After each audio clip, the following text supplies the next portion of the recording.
तो दिया नहीं आप तक, तो वक्त दे दीजिए अपना खाली बोलने के लिए, ताकि मैं आपके खिलाफ बोल सकूं, ताकि इल्जाम हमेशा के लिए सही या झूठ साबित हो जाए। तो सर, हमारे देश में सेपरेशन ऑफ पावर्स है, लेजिस्लेचर इंडिपेंडेंट है एग्जीक्यूटिव जुडिशरी से, मगर हम ये देख रहे हैं कि एग्जीक्यूटिव बार बार लेजिस्लेचर पर कब्जा करते जा रहा है और 40 साल के बाद इस तरह का एक मोशन आया है।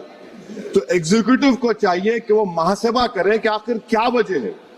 We have a marauding executive sir which wants to overpower and take over the legislature and reduce it to cipher. Sir, the speaker जो मुकाम है, छठा मुकाम है उनका, प्रेसिडेंट, वाइस प्रेसिडेंट, प्रधानमंत्री, डिप्टी प्राइम मिनिस्टर के बाद छठा मुकाम है, सीजीआई के बराबर है। सर, नीलम संजीवा रेड्डी ने क्या कहा था स्पीकर के बारे में, Kaul and Shakdher page number 124 देख लीजिए। The first duty of the speaker to enable the house to function and not shut it out. The house is paramount, not the speaker who can claim no inherent right to override or bypass the house or to arrogate to himself powers and functions which belongs to the house। यही नीलम संजीवा रेड्डी थे। उस chair पर बैठने के बाद उन्हें Congress party से इस्तीफा दिया।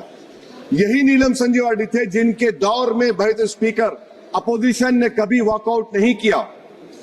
ये स्पीकर होता है सर। और आप जानते हैं कि मौलांकर को बाबा पार्लियामेंट कहा नेहरू ने, और यही मौलांकर ने नेहरू को कहा था कि खबरदार ऑर्डिनेंस जारी मत करना। यही मौलांकर ने कहा था कि पार्लियामेंट को अगर कामयाब होना है तो एग्जीक्यूटिव से उसको आजाद रहना पड़ेगा। हकीकत यह है कि आज के दौर में उसके बरक्स काम हो रहा है, आजादी कम होते जा रही है लेजिस्लेचर की। नेहरू ने क्या कहा था मैं नहीं कहना चाह रहा लंबा चौड़ा। सोमनाथ चटर्जी ने इसी कुर्सी पर बैठकर सुप्रीम कोर्ट की नोटिस को नकारा और कहा कि सुप्रीम कोर्ट को कोई अख्तियार नहीं है लोकसभा के अंदरूनी प्रोसीडिंग में मदाखलत करने का। सोमनाथ ने कहा था आर्टिकल 105, 122। सर, यह बहुत से लोग नहीं जानते, 1962 में मरीराम बागरी एमपी थे हिसार के। कौन थे शख्स जिसको नेहरू ने कहा इज वेरी ट्रबलसम? कौन था मरीराम बागरी जिसको 7 दिन के लिए डिसरप्शन पर सस्पेंड कर दिया गया, 30 दिन के लिए स्पीकर ने बैन कर दिया। नेहरू के घर पर जाकर प्रोटेस्ट किया, पुलिस ने एफआईआर दर्ज किया, पुलिस अरेस्ट करने आई और ये बागरी साहब हुकुम सिंह स्पीकर के पास आकर के मुझे अरेस्ट से बचा लीजिए। स्पीकर ने कहा कि पार्लियामेंट के उस ग्राउंड में जाकर रह जाओ। बागरी साहब ने टेंट लगाया वहां पर, अरेस्ट नहीं कर सकी पुलिस। 65 में पार्लियामेंट से बाहर निकले, पुलिस ने अरेस्ट कर लिया।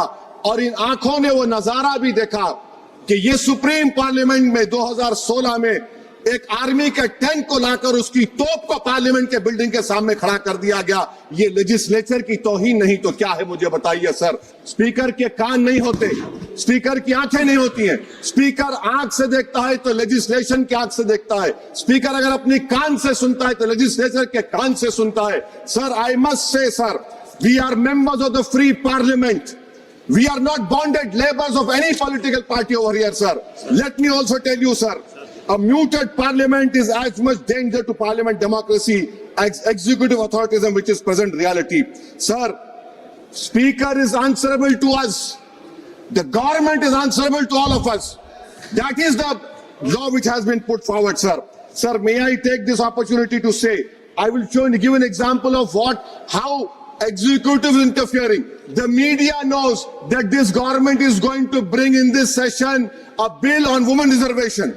We don't know. This house does not know. What is the dignity of this house? Please tell me, sir.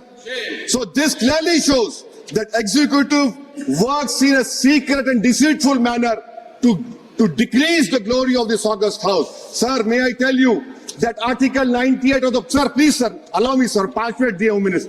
Ji sir, वो आप सर एक बीटी मुंह सर सुन लीजिए। Article 98 sir article 98, the house shall have a separate secretariat. Why have you appointed retired IAS over here? You have a separate secretariat. Where is the sovereignty of the house? Sir, I have been a member of 2004 to 2024. I have never seen this house work for 70 days. Sir, Article 93 mandatory as deputy speaker बनाना। हम एक motion move करने वाले हैं कल, मैं चंद्रशेखर और राजकुमार road, Pappu Yadav आएंगे नहीं मालूम, ताकि बेनीवाल को डिप्टी स्पीकर बनाया जाए। सर, आप देखिए, executive feels happy with panel of chairman What is the panel of chairman? It is a creation of speaker under Rule 9. And you don't have voting right also. What about it, sir? I'm concluding, sir. Sir, I'm concluding, please, sir. Sir, I'm concluding. Sir, इस ऐवान की बदबख्ती है, सुन तो लीजिए sir. अरे दिल की तकलीफ बयान कर रहा हूँ, सुन तो लीजिए. सर, आप बुजुर्ग हैं. बुजुर्ग नहीं सुन है. तो इस ऐवान की तकलीफ ये है. इस ऐवान की तकलीफ है कि एनडीए में leader of the house of NDA के लीडर है, एलओपी है. सिर्फ अपने नैरो ब्लॉक के हम कहां जाएंगे, काले बस्ते में गिर जाएंगे. सुनिए सर, सर हमको नहीं पूछा गया साइन करते वक्त. एलओपी कहते अपोजिशन यूनिटी के नाम पे हम गुलाम बन जाएंगे क्या? नहीं बनेंगे गुलाम. वाइस प्रेसिडेंट का इलेक्शन आपने नहीं पूछा हमको. हमारे सीएम बोले तो अच्छा रखे, उनको हमने काम किया. तो इसी पर एक शायर ने कहा था एलओपी के ऊपर कि तेरी नजर में खदर कुछ, तेरी नजर में मेरी खदर कुछ भी नहीं, मेरी खदर इनसे पूछ, जिन्हें हासिल नहीं हूं मैं. सर, मैं गांधी के इस सेइंग पर खत्म करता हूं कि if you are right, you know it, speak your mind. Even if you are minority out, the truth is still the truth. I am in a minority one, sir, but I'll speak the truth. The truth is Parliament has been treated with disdain by the ruling party. It has been treated with neglect by the opposition parties. And I conclude by saying that whatever is written in the Constitution is sacrosanct and sanctimonious. What I tried to raise the point of order exactly this. And my reservation to this motion of removal is that it doesn't address the malice. It only is attacking the symptom of the fountainhead, that executive. Motion is Chandrasekhar ji. I wish I offer my best wishes to Om Birla. I hope that he will stop the executive encroachment into legislature. I remain you. धन्यवाद.